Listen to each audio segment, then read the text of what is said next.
우리는 그동안 지난 2주 동안 요한복음 20장 19절로 23절 말씀, 코로나 시대 가운데서 우리가 어떻게 신앙생활을 해야 할 것인가에 대해서 함께 나누면서,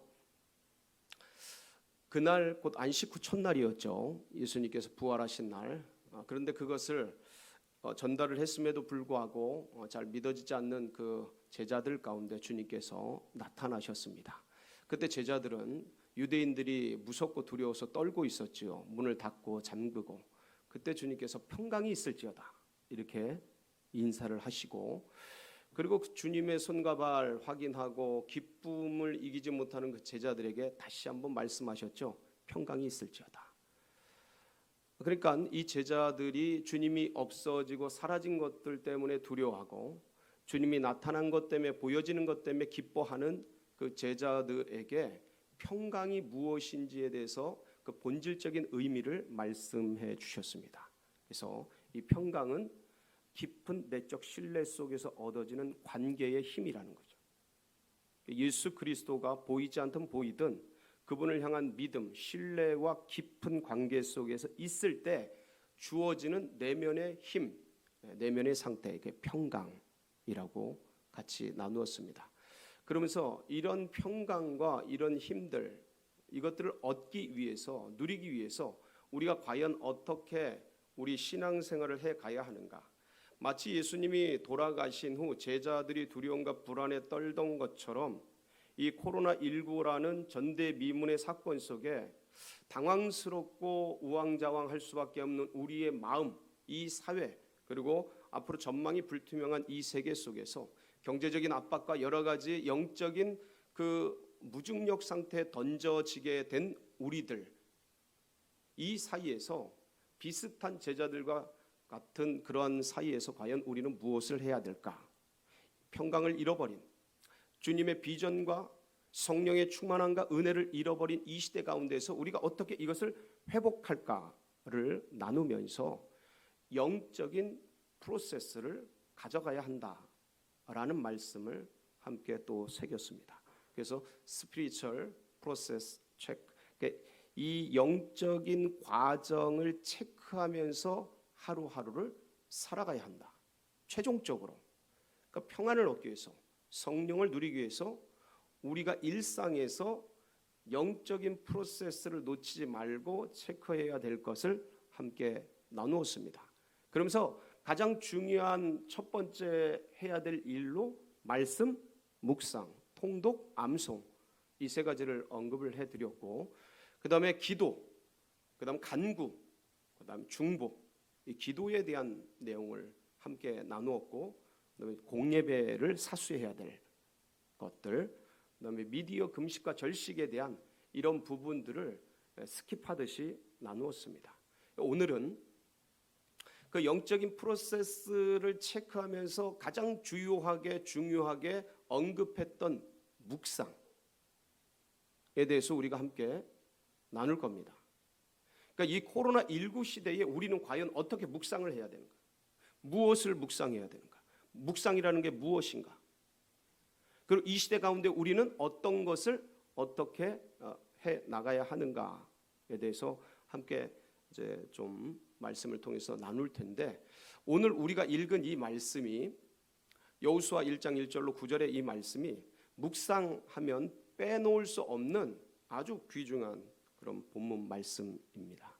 그래서 오늘 묵상 말씀 제목을 가지고 함께 본문을 같이 읽어 나가고 또 강의하면서, 그러면서 뒷부분에서 묵상을 구체적으로 어떻게 해야 될지까지 언급을 하도록 하겠습니다. 1절 보면 여호와의 종 모세가 돌아가셨습니다. 여러분, 그런데 신명기 34장에 보면 이 여호와의 종 모세가 120세까지 눈이 흐려지지 아니하고 기력이 쇠하지 않았다라고 기록되어 있습니다. 우리 모두가 사모하는 바죠. 마지막 그날까지 건강하고 체력이 약해지지 않고 눈이 흐려지지 않으면서 그렇게 사는 축복을, 장수의 축복을, 건강의 축복을 받기를 바랍니다. 그런데 이 모세가 그 수를 누렸습니다. 그래서 말씀을 보면 신명기 34장 7절에 이렇게 기록이 되어 있죠. 시작. 모세가 죽을 때 나이 120세였으나 그의 눈이 흐리지 아니하고 기력이 쇠하지 아니하였더라. 자, 여러분, 이 말씀은 다시 한번 바꿔서 얘기하면 모세가 어느 날 갑자기 돌아가셨다는 겁니다.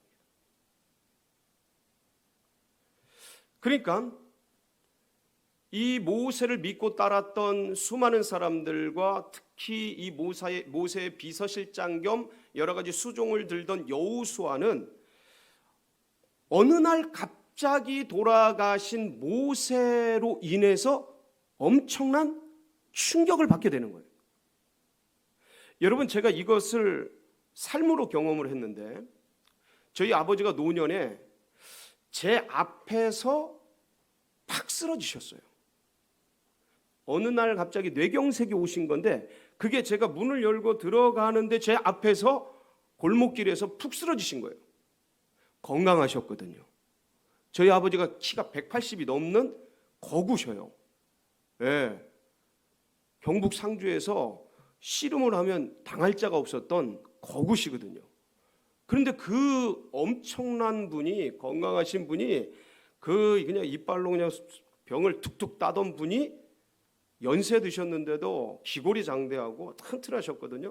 근데 눈앞에서 막 쓰러지는 걸 본 거예요. 제 온몸이, 그러니까 사시나무 떨리듯이 떨리는 거예요.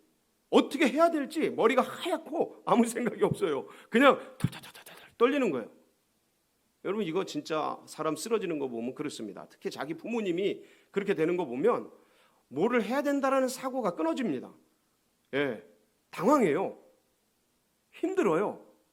그 아버지가 막 그렇게 사색이 되셔서 막 그렇게 부들부들 떨면서 그렇게 죽어가시는데, 와, 그때 이제 가까스로 이제 누가 도와줘서, 주위의 분들이 도와줘서 이제 일어나셨어요. 근데 저는 아무 생각 없이 가만히 멍하니 이러고 있었던 기억이 지금도 생생합니다.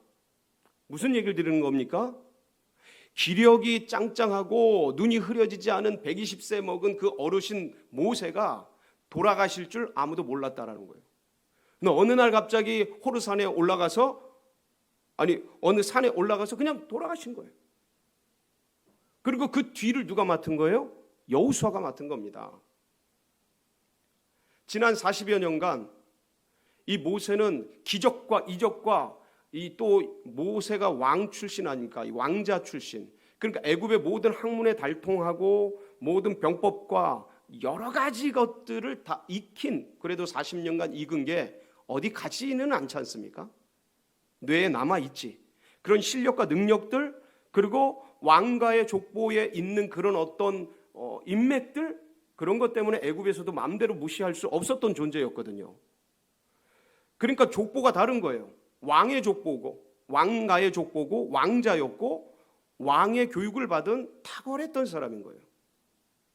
아무리 40년간 광야에서 양치기를 했어도 그 40세까지 새겨졌던 그런 것들을 무시할 수가 없는 거죠. 근데 여호수아는 노예로 태어났어요. 평생 노예 생활했어요. 그러니까 노예가 무슨 공부를 하겠습니까? 노동만 한 거죠. 그러니까 왕의 교육을 받을 때, 모세가 교육을 받을 때 여호수아는 노동한 거예요. 노동자로서, 노예로서.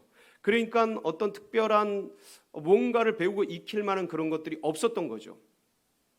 그런데 이런 상황 속에서 아버지같이 따르던, 할아버지같이 따르던 모세가 어느 날 갑자기 눈앞에서 사라진 거예요.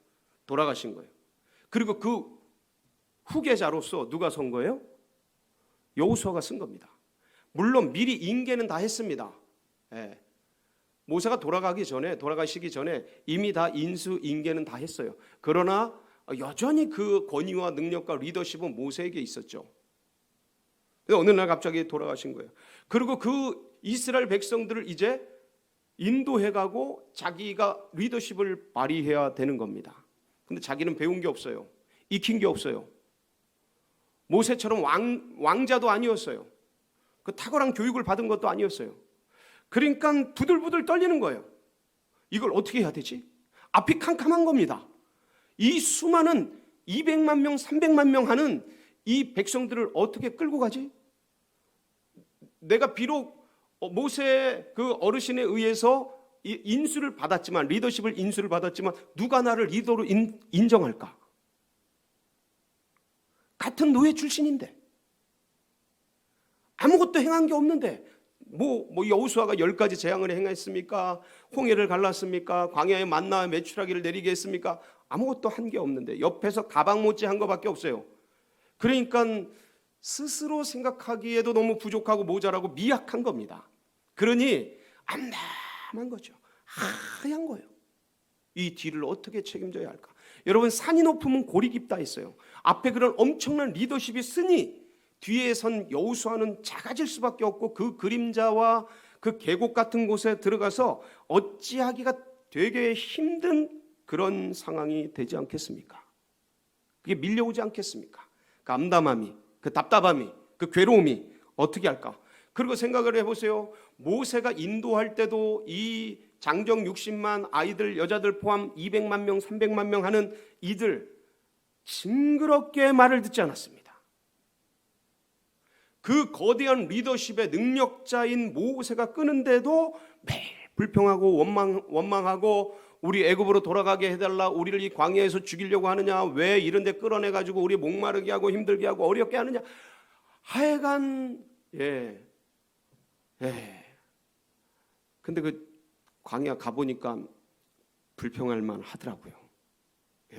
조금만 걸어도 입에서 괜히 뭐가 나와요.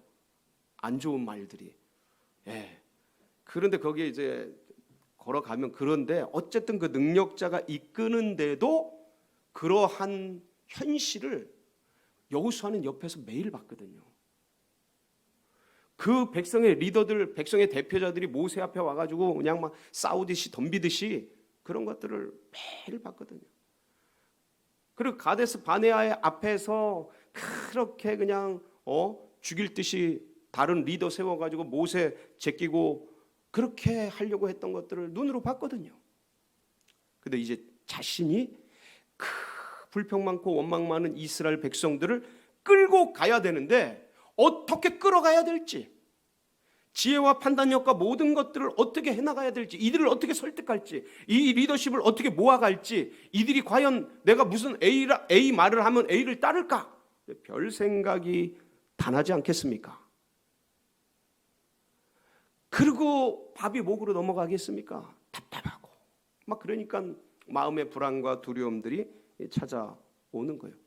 주님께서 나타나셔서 이러한 여호수아에게 몇 가지 말씀을 하십니다.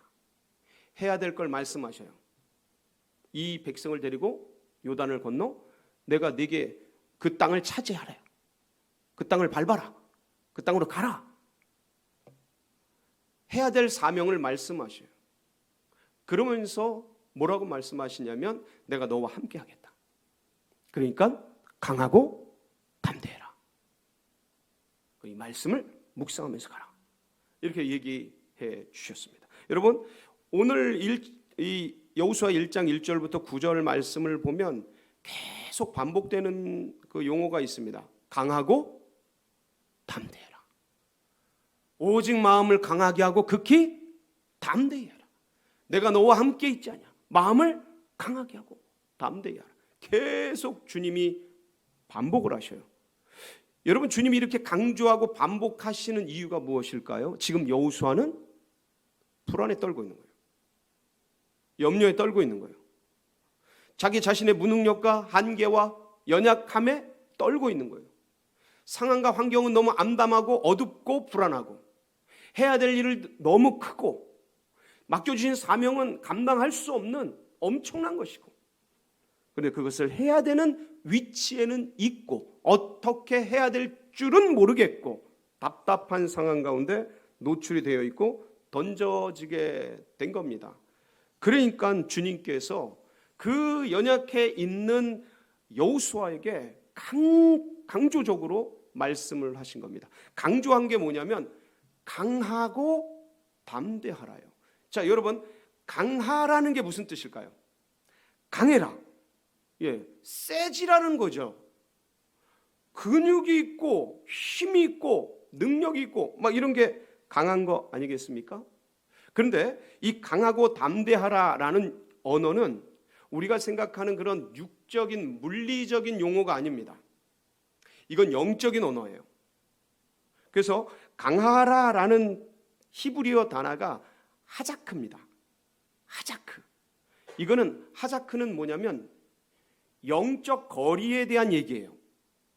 강하라가 영적인 거리에 대한 얘기예요. 그러니까 이거는 뭐냐면 하나님과의 거리를 가까이 하라는 거예요. 다른 말로 하면 하나님께 찰싹 달라붙어 있으라는 거예요. 왜 아이들이 이렇게 길을 가다 보면 막 큰 개들 나타나면 무서워하잖아요. 그런데 그때 이제 엄마 아빠가 곁에 있으면 아 무서워 그러면서 찰싹 붙잖아요. 바로 그거예요. 그 용어. 그러니까 여호수아야, 지금 상하게 두렵고 불안하냐? 하나님께 영적인 거리를 가까이 해라. 요겁니다. 찰싹 달라붙어라. 여러분 상황과 환경이 불안하십니까? 두려우세요?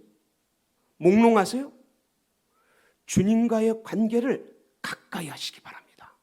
그게 강해지는 비결이에요.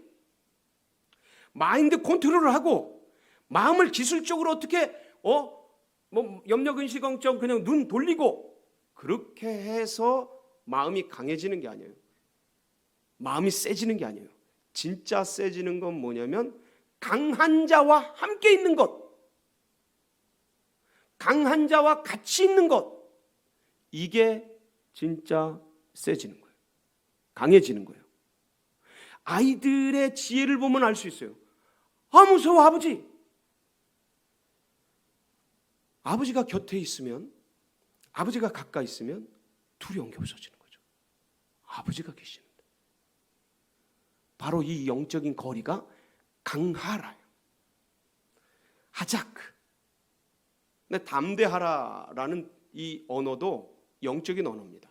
하나님이 영이시니까 하나님이 쓰신 거니까 영적인 언어죠. 그래서 담대하라도 이 영적인 이거는 속도를 얘기해요. 에마츠라고 하는데 영적인 속도. 그러니까 하나님께 의지하는 것을 빠르게 하라는 거예요. 딜레이 시키지 말아라. 시간을 자꾸 연기하지 말아라. 네가 하나님께 의존하는 것, 의지하는 것을 빠르게 하라는 거예요. 급히 하라는 거예요. 급속하게 하라는 거예요. 이게 에마츠의 본질적인 의미입니다. 그러니까 담대해지는 것. 그러니까 강하라가 영적인 거리라면 이 담대하라는 영적인 속도돼요. 하나님을 가까이 하려는 그 속도. 근데 자꾸 이걸 늦추죠. 하나님을 급히 찾는 게 아니고 하나님 빨리 찾는 게 아니고 자꾸 늦추고 그러는 게 이제 인간들의 어떤 삶의 태도고 또 자세인데 진짜 담대해지기 위해서 하나님께 의지하고 의존하는 것을 빠르게 하는 것. 그게 진짜 담대한 거예요. 여러분 강하고 담대하시길 바랍니다. 영적인 거리, 영적인 속도를 빨리 하나님을 가까이 두고 하나님을 빨리 의지하는 그런 분들이 다 되시기를 축복합니다. 자, 강하고 담대해지기 위해서 뭐 해라라는 거예요? 묵상하라라는 겁니다. 여러분, 그러니까 지금 이 말씀의 맥락이 어디로 흘러가냐면 묵상으로 흘러가는 거예요.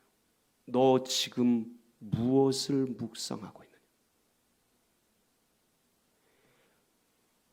여호수아야, 왜 상황을 묵상하고 있느냐? 왜 환경을 지금 묵상하고 있느냐? 왜 죽은 모세를 묵상하고 있느냐? 왜 할 수 없고 무능력한 미약한 너 자신을 묵상하고 있느냐? 왜 말 안 듣고 원망 많고 불평 많이 하는 그 백성들을 묵상하고 있느냐? 왜 그 와서 따지고 덤비는 그 백성의 리더들을 묵상하고 있느냐? 너 지금 뭘 묵상하고 있느냐?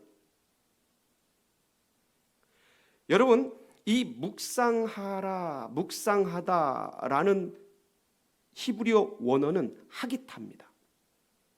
하기타.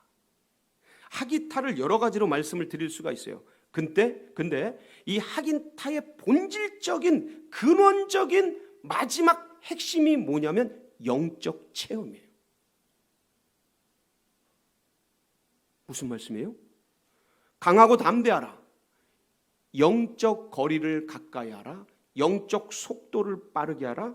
영적 체험을 하라. 묵상하라. 말씀으로 하나님 살아계심을 경험하라라는 거예요. 그러니까 말씀으로 하나님 살아계심을 경험하기 위해서 그 말씀을 주야로 어떻게 하라는 거예요? 읊조리라는 거예요. 하가라는 게 중얼거리다라는 거예요. 하가에서 하기타가 나오는데, 묵상하라가 나오는데, 이 하기타의 원어가 하가예요. 하가라는 단어는 중얼중얼 하는 거예요. 읊조리는 거예요. 무엇을요? 오늘 말씀 8절을 보면 무엇을 묵상해야 되는지 주님께서 명확하게 말씀을 하고 계십니다. 우리 8절 말씀 한번 볼까요? 이 율법책을 내 입에서 떠나지 말게 하며 주야로 그것을 묵상하여. 자, 그것이 뭐예요? 여기서 율법책, 말씀. 상황을 묵상하라가 아니고 무엇을 묵상해라? 그것을 묵상해라. 그게 뭐예요? 말씀을 묵상해라. 그래서요, 이 성경에서 묵상하라고 말할 때는 상황 묵상이 아닙니다. 이 자연 묵상이 아니에요. 창조물 묵상이 아니에요. 사람을 묵상하는 게 아니에요. 어떤 다른 대상물을 묵상하는 게 아니에요. 묵상하라고 말할 때는 말씀을 묵상하는 거예요. 본질적인 의미가 말씀이에요. 그래서 이 말씀을 묵상함으로써 이 말씀을 내가 처음에 읽고 생각하고 묵상하지만 나중에는 이 말씀이 나를 읽고 나를 생각하고 나를 묵상하면서 거기서 뭐가 살아나냐면 하나님의 인격이 살아나요. 하나님이 하실 일들이 살아납니다. 이 말씀을 통해서 처음에는 내 상황, 내 환경 이런 것들이 쭉 몰려와서 답답함에 말씀을 붙들고 묵상하고 생각하는데 점점 이제 이 말씀이 나를 끌어가고 이 말씀이 영의 세계로 끌어가서 이 말씀이 하나님이 하신 일, 하나님이 하실 일, 하나님의 그 속성, 하나님의 위대하심, 하나님의 그 놀라우신 인격, 성품 이런 것들로 전환되는 거예요. 예, 그래서 그 말씀이 우리에게 뭘 주냐면 강하고 담대한 힘을 거기로부터 주시는 거예요. 그래서 사람이 떡으로 사는 것이 아니라 하나님의 입에서 나오는 말씀으로 사는 것이다 라고 주님이 40년 광야를 이스라엘 백성들을 돌리신 이유가 이거다라는 것을 신명기 8장에 말씀하고 계셔요. 그러니까 이 세상 물질로, 이 세상 먹는 거로 인간이 비록 육체라서 그걸 먹지만 그거로만 사는 존재가 아니고 본질적인 존재는 하나님의 입에서 나오는, 이 입에서 나오는 말씀은 뭐냐면 우리가 말씀을, 이 기록된 말씀을 읽고 묵상하지만 묵상의 본질은 거기서 이 말씀이 살아서 하나님의 말씀으로, 하나님의 음성으로, 하나님 이걸 입에서 나오는 이라고 말하는 거예요. 살아있는 이 말씀, 레마의 음성, 주님이 지금 내게 필요한 이 상황과 환경을 이기기 위해서, 오늘 하루를 살기 위해서 주님이 내게 필요한 그 말씀을 성경에서 기록된 말씀으로 지금 나에게 깨달아지는 영으로 말씀하시는, 그게 살아있는 말씀이에요. 그거로 산다라는 거예요. 사람은 경험으로 사는 게 아니고 인맥으로 사는 게 아니고 은행 잔고로 사는 게 아니고, 인간이 살아가는 것은 가족으로 사는 게 아니고 하나님의 입에서 나오는 말씀, 이걸 놓칠 때 상황에 빠져버려요. 환경에 빠져버리는 거예요. 두려워지고 불안해지는 거예요. 코로나가 어떻게 할까 막막해지고 여기서 앞이 불투명하고 전망이 어려우니까 마음에 주눅이 들고 침체가 오고 이러는 거예요. 그거에 종이 되는 거죠. 상황의 종이 되는 거죠. 상황 속에 빠져 들어가게 되는 거예요. 주님이 그러한 여호수아에게 말씀하고 계신 거예요. 묵상해라. 여러분, 그럼 묵상이 뭡니까? 잠잠하게 생각하는 거예요. 단어적 의미는 그렇습니다. 잠잠할, 묵묵할 묵자 아닙니까? 생각상 잠잠하게 생각하는 거예요. 고요하게 깊이 생각하는 거예요. 뭘 생각하냐? 여러분, 명상, 세상에서 말하는 명상하고 주님의 말씀 묵상은 근원적으로 다릅니다. 명상은 자기를 비우는 과정이라면 묵상은 말씀으로 채우는 과정이에요. 완전히 반대예요.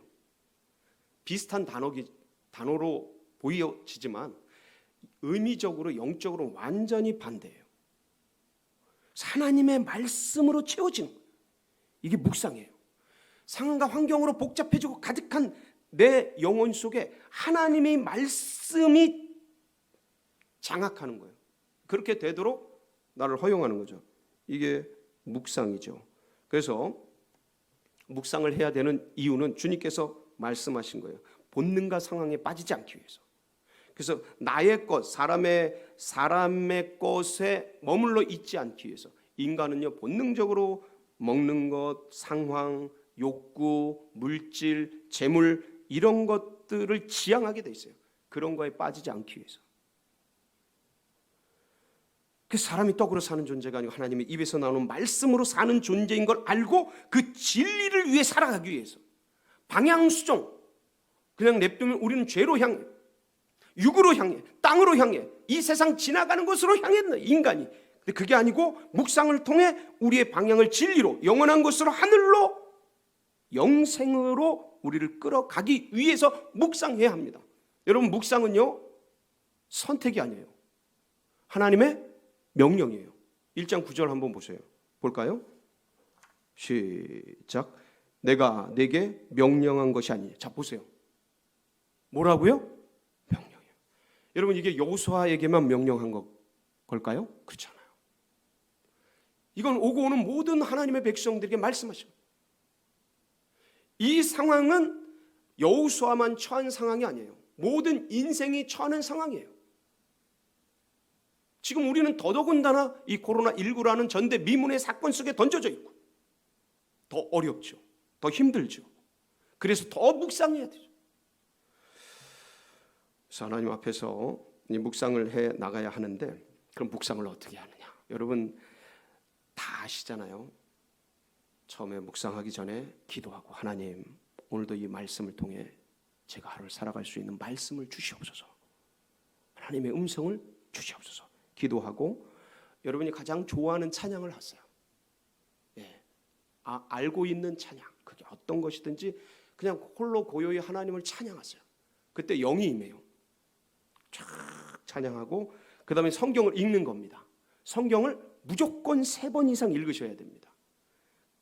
같은 본문을, 묵상이라는 것은 성경 읽기, 성경 공부랑은 좀 달라요. 그래서 정해진 본문, 그것을 3번 이상 읽으셔요. 첫 번째 읽을 때는 본문을 인식하기 위해서 읽으셔야 합니다.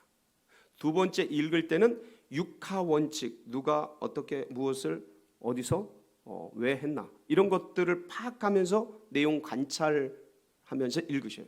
세 번째는 의미 파악을 하면서 읽으셔야 합니다. 이게 좀 세 번째 단계가 조금 힘든데, 그런데 어쨌든 성경 맥락적인 걸 파악하고, 그다음에 역사적, 사회적, 문학적 배경들을 좀 생각하시면서 이제 읽어 나가시면 좋습니다. 그럼 마지막에 원어적 의미까지 생각을 하면 좋은데, 이게 신약은 그래도 할 만한데 구약은 참 쉽지 않아요.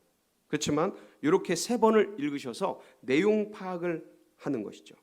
그 다음에 이제 묵상하는 거예요. 이제 어떤 단어, 꽂힌 단어, 어떤 문장, 아니면 그 전체 어떤 구절, 전체 이렇게 하면서 그를 하나하나 음미해가면서 파고 들어가는 거예요. 그러고 나서 이것을 여기서 이제 주님께서, 예수님께서 이 말씀을 나에게 주시는 이유가 무엇일까를 물으셔야 돼요.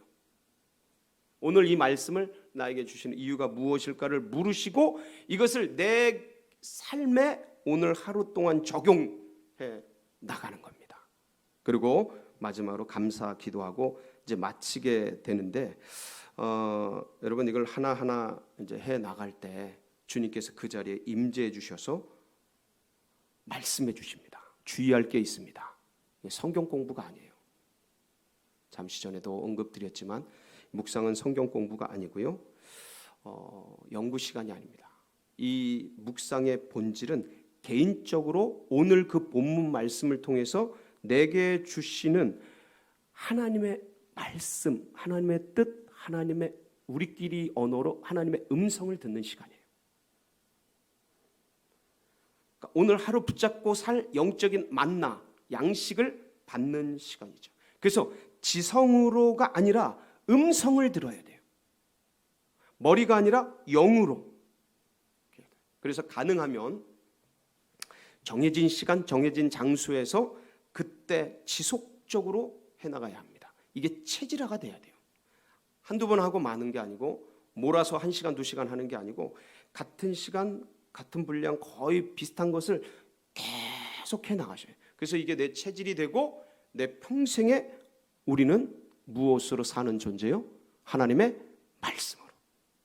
그래서 내 적용하고 그것을 저녁에 잘 때 한번 검증을 하고 감사기도 하고 그렇게 해서 이 여호수아가 붙들었던 그 말씀, 그 묵상, 그래서 결국은 성공하잖아요. 우리 인생이 말씀으로, 말씀 묵상을 통해 성공하는, 승리하는 그런 복된 성도님들 다 되시기를 주의 이름으로 축원합니다. 같이 기도하시겠습니다.